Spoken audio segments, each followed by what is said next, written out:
Hey guys, it's Ross over at the Daily Jaws here again with another exclusive interview. Now, if you've already watched part one of this series with our guest Jaws Mad, aka Dan Carver, you'll know that he's had an incredible Jaws journey. If you haven't watched that video, I'll pop a link in the description below. But now we're going to talk about Dan and his incredible Jaws room. This is one of the best collections I think I've ever seen, and Dan's going to walk us through some of the highlights. Please welcome Dan Carver back to the Daily Jaws. How you doing, Dan? Very good, thanks. Very good. Nice one. Okay. So, as I said before, this is my meager offering of a Jaws collection. I do have other stuff, but this is kind of the stuff that I put on display for the sake of the videos and just to make myself feel better about life in general.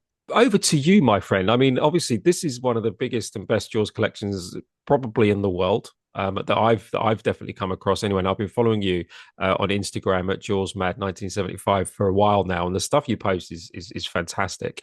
Um, Before we dive into the collection, when did you first start collecting Jaws stuff? And if you had to guess, how many pieces do you think you've got?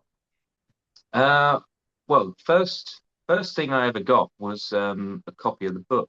I was obsessed by the movie by this point, and I was living in Australia briefly, and walked past a thrift store and just saw a copy of Jaws, the paperback, and I sort of did a double take.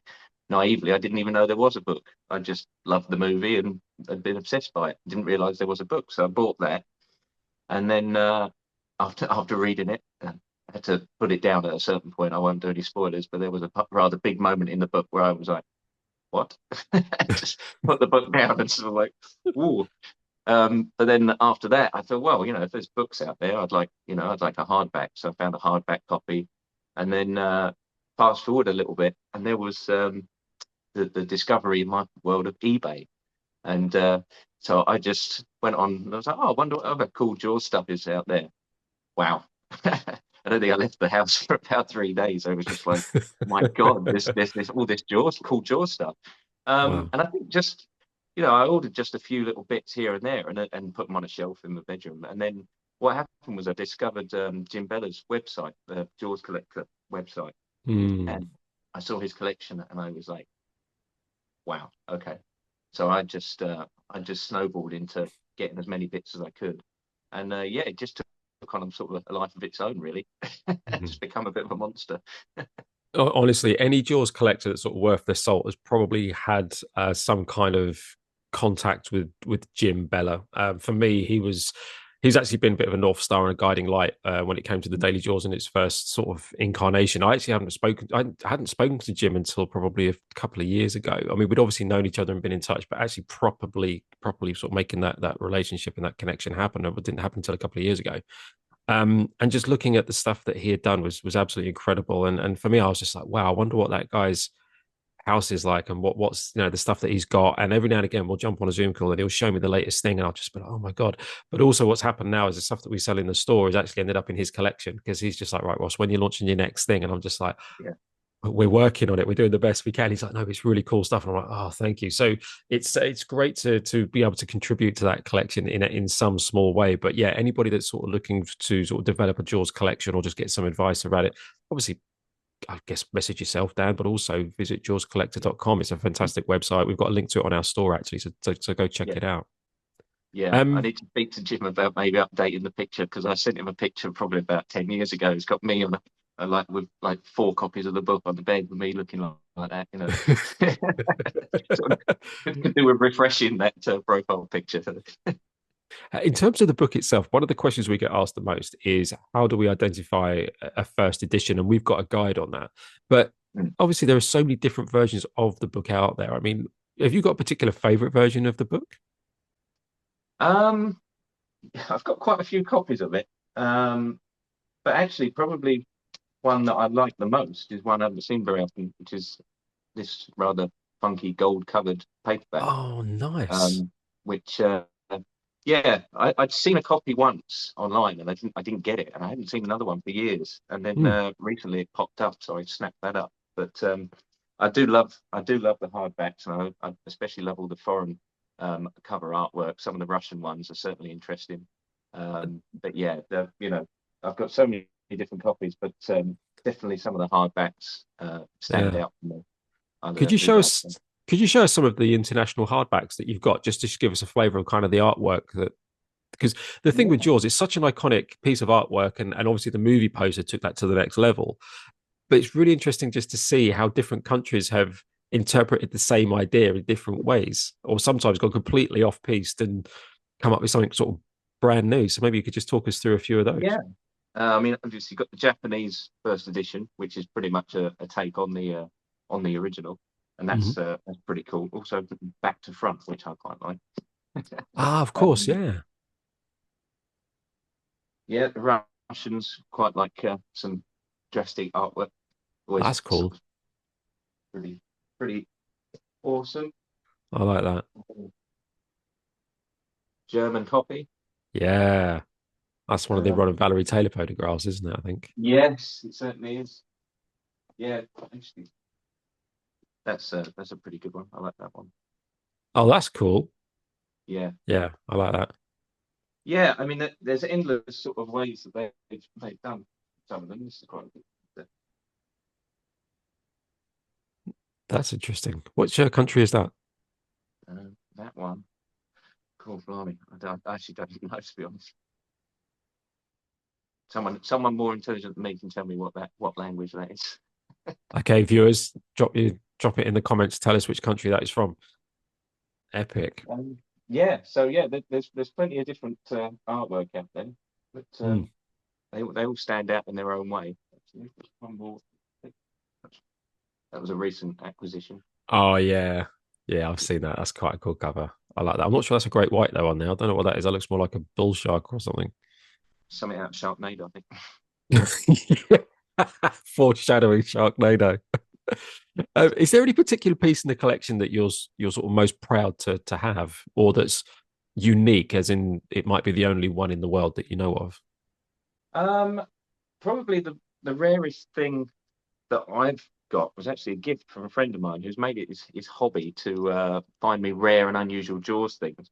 And it's the Jaws belt from the 70s. Um, Wow. he genuinely gave it to me and was like, "Yeah, I don't really know if this is your sort of thing, but there you go." And I was sort of a bit floored by it because I think I've only ever seen one floating around, so they're getting pretty rare nowadays. So yeah, that's certainly a really great piece. Well, you're in good company because Nicholas Lyndhurst wore one. Yeah, Have you seen the photograph of him wearing it? the white one, yeah. Yeah. So next, who knows, Del boy? Yeah, got to find the white one now, Ross, because I can't got the blue ones. Yeah.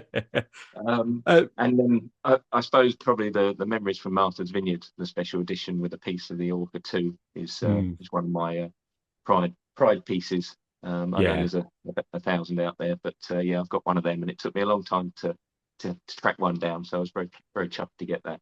That I was was going to say, how difficult is it to find things? Because I guess from a collector's point of view, because every now and again, I don't necessarily know what I'm looking for. And I'll see something and I'll think, oh, wow, that's really cool. Maybe I'll try and acquire that or find out more about it or whatever it is. But like from a collector's point of view, do you have a very clear sort of wish list in terms of things that you want? Or are you just kind of like a little bit like, oh, I wonder what's kind of out there at the moment? It's a bit of both. I've got a wish list. I've got some things that I'd like to track down, which I probably track down, but they're too expensive to get hold of Mm, personally at the moment. But hopefully one day. mm, And a lot of the time as well, it's sitting there in the morning having a coffee and just scrolling through eBay or Facebook or whatever, and seeing what piques my interest. And quite often there'll be something there, and you just think, "Oh, I've never seen one of them before. mm. That's pretty cool." So it's sort of the hunt, really. The Yeah. chase for something. And I'm in good company. I've got some great friends who are also very big collectors and have probably got much bigger collections than me. And I see some of the stuff they post, and I think, how did you find that? You know, so I do wonder where these guys find some of this stuff. But yeah, they track it down, and yeah, and usually what happens is I'll get in contact and say, where did you get that? Oh, that's all right. I know I can get another one, and then that's how Mm, we sort of build relationships, and we can. I've got friends that I send stuff to that I can get in Spain because I live in Spain now, and it's easier for me to get stuff from Spain or Italy in the EU delivered here than it is to get from England because it costs me more money. So on the flip side, I can get a lot of the Spanish stuff and send it over to my mates in England and help mm. them develop their sort of foreign collection, if you like. Yeah. It's a good point. I mean, the thing is as well, like, because obviously we're UK based and primarily, our sort of followers and customer base is in the USA, and because obviously we've got our store and we've got a fantastic supplier who helps us, and they're in the US, but we're trying to help sort of supply the European and UK market with our products as well. But things like just shipping, it's Yeah, just oh man, it's just a killer. So maybe I need to move to the US or maybe get my supplier to move to the UK. Although I don't think he'll want to do that because he lives in a beautiful part of Kentucky. right. I'll ask the question and see what he can do. It'll be a hard sell, but good luck. Yeah, thanks. Yeah, anyone that can help me sell that idea, that'd be good. Is there any particular piece sort of on the wish list that you're actively pursuing right now that you can tell us about, or is it kind of like Operation Undercover because I, you don't want it? I would absolutely love to have the reel, the Penn Senator 16-0 reel that Quint uses in the movie. Mm, They do come up. They're getting pretty hard to get now. You're looking at probably anywhere between 800 and £1,000 for one of them. I would dearly love to have the rod and the reel on display. yeah, So yeah, that's probably my yeah, that's my aim is to have the rod and reel combo. But yeah, not an easy thing to track down. And again, they're all in the States, yeah. and shipping on things like that, shipping can be a couple of $100. So yeah, I will get one eventually, but it's Mm. going to take some work. Yeah, I guess you have to choose between the real or more tattoos or whatever. Anyway, Well, yeah, I could have bought the reel about 4 times over actually if I hadn't have persevered with this arm. So. stop giving away your flesh, Dan. That's the lesson for there. Do you have a favorite piece in the collection, or something that sort of maybe means more to you than say the other pieces? Um, I do particularly love the Quint jacket. I know they're not particularly rare. You can pick them up online fairly easy, but I was quite chuffed to get that and did a few modifications on it to make it sort of screen matched. I really like that. That stands out. Look, I sort of do the Halloween thing. Usually go as Quint with a shark attached to me or something like that. So I can, Yeah, I can it's something I can actually use. The rest of it sort of stays in the office in the shelves. But yeah, that comes out quite often. I do like that. nice, nice. And have you got, say, sort of top three or five pieces that you could sort of take us through? Um, well, I would certainly say probably as aforementioned, the Martha's Vineyard Memories from Martha's Vineyard book with the piece of the orca in it. That is probably up there as number one on my list of things that I truly adore and Hmm. look after as best I can. What we got up there? Bruce. Yeah, We do like a bit of Bruce. love He's a one of the. Bruce. I see you've got something similar on the other side. This Yeah, is one of the early ones, and yeah, he's been very well travelled. This shark. He's been across the world several times in boxes, and has sometimes ended up in the countries that I've never made it to. So oh really? yeah, yeah. I tried to move to Spain and then couldn't make it happen, but I'd already shipped all my jaw stuff there, naively Yeah, thinking it's definitely going to happen. So he ended up stuck in Spain for quite a while, and I only got him back to England yeah. uh, last year, and then I moved to Spain to bring him back. So yeah, he gets around. He's a well-travelled shark, that one. I don't think He's he's got a been to the passport. Bahamas though, so I think Michael Caine might be all right. Oh, that's funny. Yeah, my guy's literally been from the UK to the UK. That's it. Yeah, He's not as well traveled as yours, but I might have to get him a passport and maybe, yeah, we'll take him on some travels. Maybe take him to the Bahamas. That'd be funny, actually. That'd be a yeah, great photo, I wouldn't think you should. Yeah, I think you need a photo shoot in the Bahamas with a shark. Yeah, nothing to do with holiday, obviously, but it? That'd be great. What else? I mean, is there anything else that you think? I mean, what's probably um, like, would you say is the most unusual piece in your collection, do you think? well, I managed to track down one of the fish finders, the Lawrence fish finder that Hooper's using in the Show us Oz. that. Show us that. Hang I on, saw your post about this. Yeah, we've got to take a look at that. along with Yeah. the shark tracker and the dive goggles as well. So So you that's kind of got a little really cool. hooper cubby there. So you got, Yeah, I've got a little Hooper cubby there, and yeah, I've got a little Quint side over here. My friend made the machete, the Coop machete, for me nice. because I couldn't track one down. Mm. But I haven't got a great deal about the chief. I think I need to work on my chief. I've only got a replica badge. So Mm. yeah, we need to work harder on Brody. He's been left out a bit, I think. So, He has. You know what? I mean, with the obviously there was I think it was NECA released some figures, didn't they, of Quint and Hooper, and obviously Brody was in the in line for that.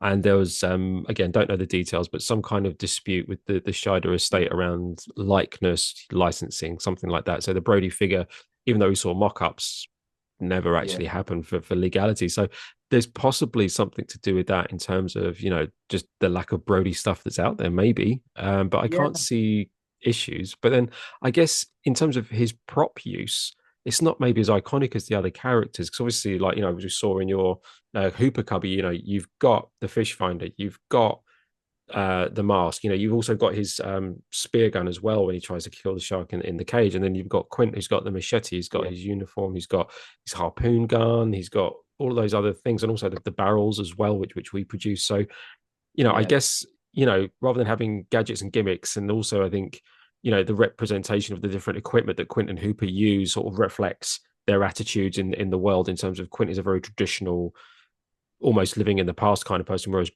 Hooper's trying to embrace the future of technology and innovation, and then Brody's kind of yeah. stuck in the middle about which way do I kind of go. So it's maybe a conscious decision about the amount of props that he had, because it doesn't represent him. He's about choosing Simple, which way simple he's going guy, to go. doing Yeah, his job basically. Yeah, I mean, badge and a gun and a bottle of yeah. red wine. That's it, I could basically, isn't it? could try and buy a Chevy Blazer or get Oh the truck. man, I've seen have one of you them seen?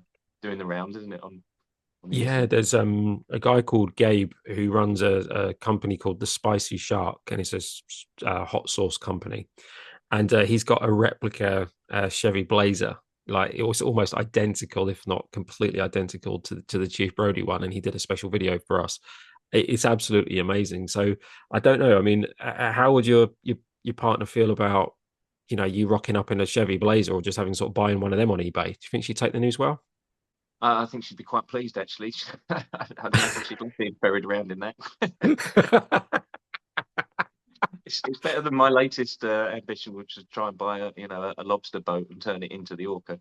So Chevy Blazer might be a bit easier to swing.